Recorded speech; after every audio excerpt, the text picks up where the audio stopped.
Well, hi everybody, and we've had a massive thaw out today and everything seems to be back to normal. It's a little bit windy, so I think that maybe is it Storm Emma that's coming is maybe heading our way. I've seen on the comments that a bit further south people are having like massive loads of snow. We've not had that much here, but we are just in a couple of weeks now making our way off to Sweden, and we're gonna have to do the journey across England to Newcastle and then into Amsterdam, up through Germany and across into Sweden, where it's gonna be pretty cold. Now, what that brings to mind is the last couple of days is that we've had like really massively cold weather here. So I'm now, my thoughts are turning to, well, how are we going to deal with that? And some people have asked the question, well, are you worried about having swapped a fully winterized Heimer for the Auto Trail? And no, I'm not. Neither of us are disappointed with that swap over at all. By far, this Nikita Chloe is streets ahead in terms of comfort. So we're very happy with it.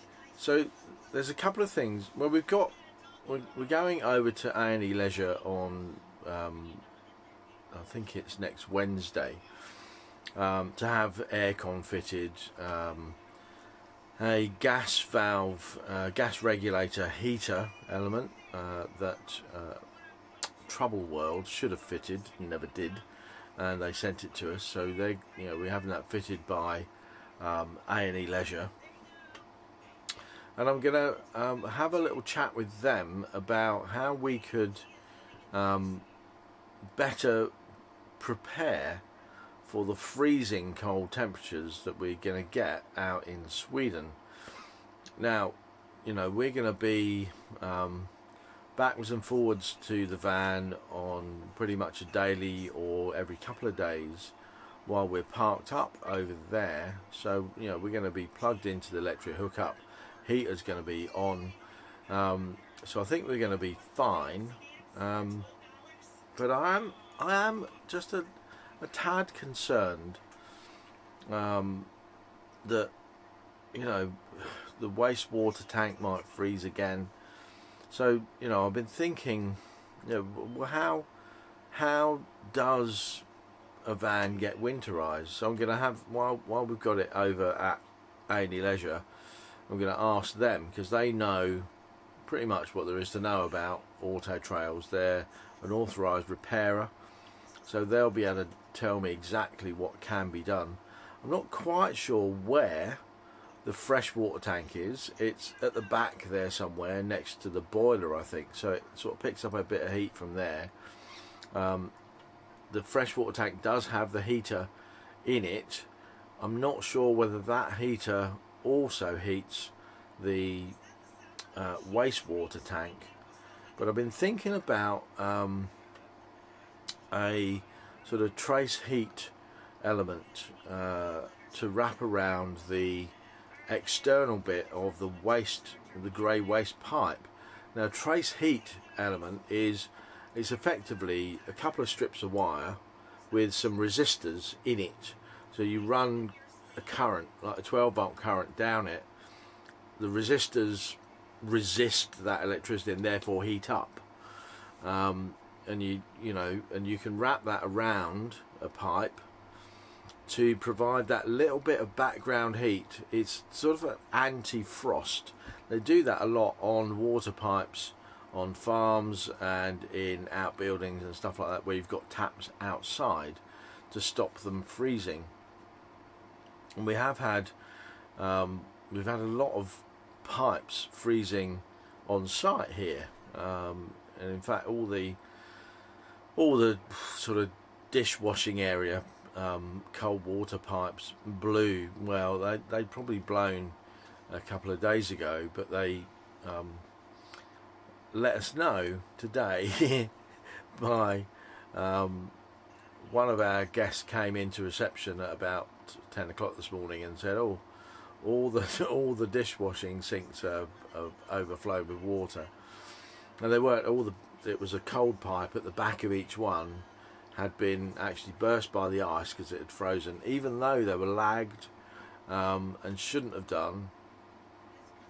I think it's because they don't get used in the winter that much. But there's 6 sinks supplied by a cold water pipe each, up to 2 taps and so on. So we had 3 fully open cold water pipes running for probably at least an hour before we could get them closed off. So, you know, I attempted to repair while it was running on one of them. That was a failed attempt. I got soaked. So, you know, imagine sort of water coming out of a pipe and me trying to push on the fitting that had come off. Obviously the water's going to go everywhere, and it did. So I got soaked this morning out in the freezing cold weather.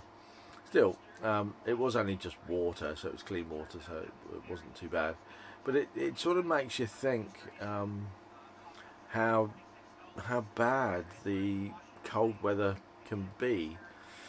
So that's what we're thinking about. And if anybody has got any experience with sort of trace heat wires or elements and stuff like that, do let me know in the comments. Are they any good? I mean, I've looked at some online, and they say, you know, that they heat up to 160 degrees. That sounds too hot, but it might not be, given that they're sort of temperature thermostatically controlled and sort of self-regulating. One site did say that I should use some special sort of aluminium tape to protect the plastic pipe if it's going around plastic pipe. So you sort of, it's a metal sticky tape you wrap around the pipe and then put the element around, and then make sure that that's all insulated. I'm going to try some insulation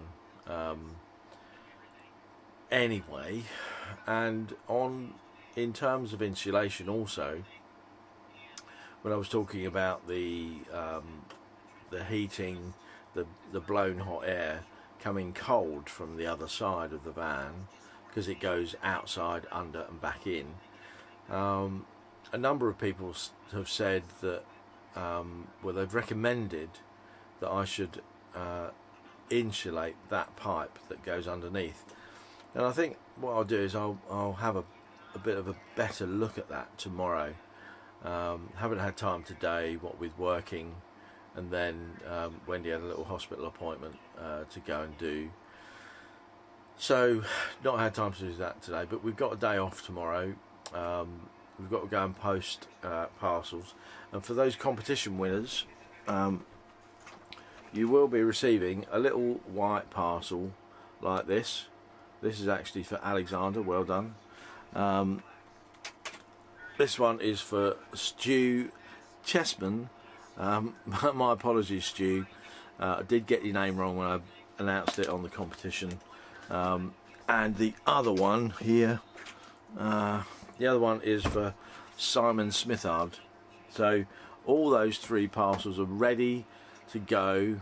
Didn't manage to get to the post office today. We really wanted to, but we will walk up to the local post office tomorrow morning and we'll get those in the post. So you'll be receiving your animal repeller through the post within the next few days. So you should have them early next week.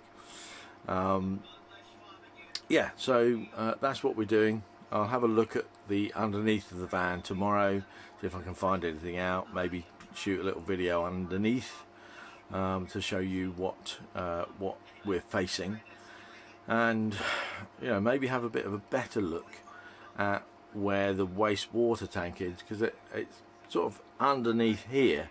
It's slung underneath the van, but I'm not sure how much is inboard and how much is outboard, as it were. So I'm not sure how much it is exposed to the elements. Certainly the waste pipe comes out of the tank, goes through a hole in one of the chassis rails, and then goes out, and that's the pipe I showed you in the early morning video today. So that's what I'll be doing. I'll be doing a bit more of that, showing you how we might be lagging that up and insulating things. But that's all for tomorrow, and that's it from me today. A bit of a quick update.